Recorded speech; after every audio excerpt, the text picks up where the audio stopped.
about Boulder, Colorado. It's a place that's all about that postcard beauty and, this intense ambition. But here's the thing. Under all that polish, you find this really fascinating paradox. A place full of these deep, sometimes kind of uncomfortable contradictions that honestly are what really make it tick. Yeah, when you picture Boulder, this is probably what comes to mind, right? You've got the incredible Flatirons, the gorgeous CU campus. I mean, it's the perfect postcard. Its whole identity is built on nature, wellness, this super forward-thinking vibe. But is that really the whole story? Not even close. I love this quote from the photographer Robert Castellino. This idea that every city has a soul. It's this essence you feel when you really dig into its past. It's something much deeper than just the branding or the beautiful scenery. It's found in the stories of the people who've lived there. And that really gets to the heart of what we're exploring today. Where do you find a city's real soul? Is it in the official, carefully crafted image they put out there for everyone to see? Or is it in those secret histories? The urban legends, the wild moments that you don't find in the tourist brochures. All right, Section 1, the postcard view. So let's start with the image Boulder is so famous for. Okay, so the draw is just undeniable. I'm talking about the Flatirons, of course, those incredible stone slabs that just jut right out of the plains. They pull in more than 300,000 visitors every single year. They're not just rocks. They've become the icon for the entire city. A symbol of nature, sure, but also of this real resilience. And that whole outdoor identity, it's woven right into the fabric of the city. You can see it on the 7-mile-long Boulder Creek Path. You can feel it when you're at the stunning Dushanbe Tea House, which was this amazing cultural gift from Tajikistan. And Boulder really has this pioneering spirit. Get this, it was the very first city in the entire country to actually tax itself just to preserve open space.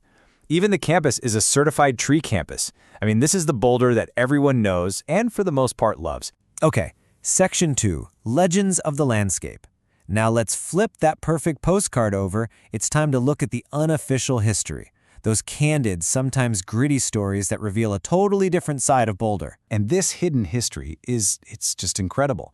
Think about it. Back in the 70s, you had Robin Williams filming Mork and Mindy here, and he was already making jokes about the local coke and weed scene. Fast forward to 1989, and a little band you might have heard of, Nirvana, played a show at a tiny coffee shop. Then in the 90s, Soleil Moon Frye, Punky Brewster, was living in Boulder and going to CU. See, this isn't just random trivia. These are snapshots of a real, thriving counterculture bubbling just beneath the surface. And believe me, it gets even wilder. Just listen to this story from someone who used to work at a really popular restaurant back in the day. They had this thing on the menu called the silver platter. So once you finished all the food, the waiter would flip the platter over and people would do lines of cocaine right off the bottom. This wasn't some crazy urban legend. This was just part of the city's hidden nightlife. Next up, Section 3, A Tale of Two Cultures. And this brings us to another huge paradox. A city that's famous for its innovation, but can also feel, incredibly isolating. So, on the one hand, you've got this absolute hotbed of innovation. The energy here is just electric.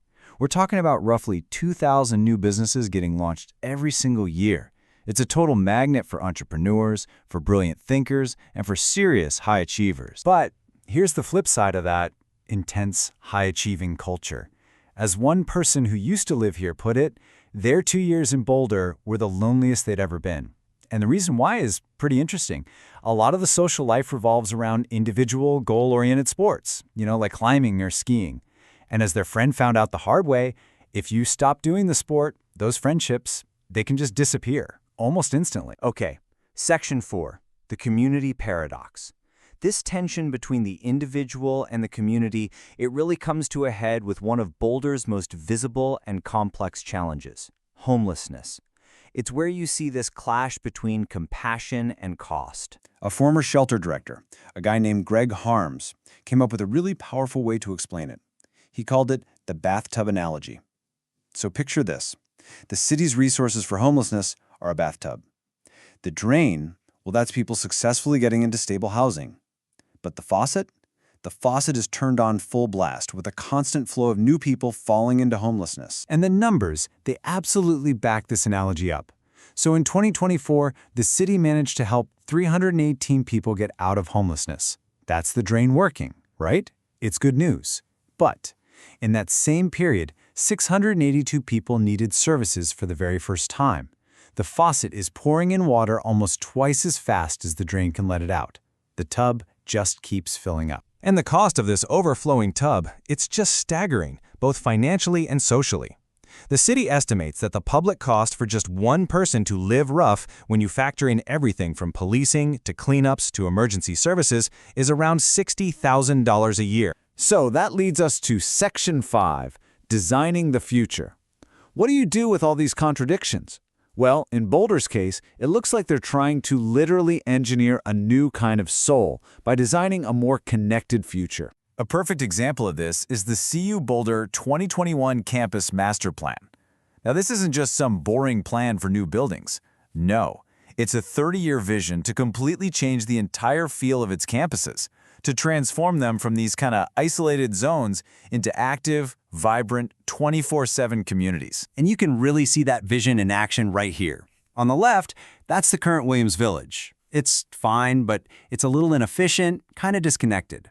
But the plan on the right, that imagines a whole new campus heart, a central hub that's designed from the ground up to draw people in, to get them to interact, and to build a real community. And again, this is not just about making things look prettier. The designs of these new buildings are completely intentional. They're creating layouts that are meant to naturally increase interaction, that blend housing with academic and social spaces. What is this? It's a direct shot at fixing that exact problem of isolation we were talking about earlier. So ultimately, maybe the best way to think about Boulder isn't as a city of opposites, but as what's called a liminal space. You know, a place that's constantly in transition. It's that threshold where the massive mountains meet the flat plains. It's where the official story meets all those secret histories. It's where the past and the present are always beautifully blending together. And that leaves us with one last big question. Are all these paradoxes a fundamental flaw in Boulder's design? Or could it be that this constant churning tension is the very engine that fuels its creative, its innovative, and yeah, its sometimes chaotic soul? Know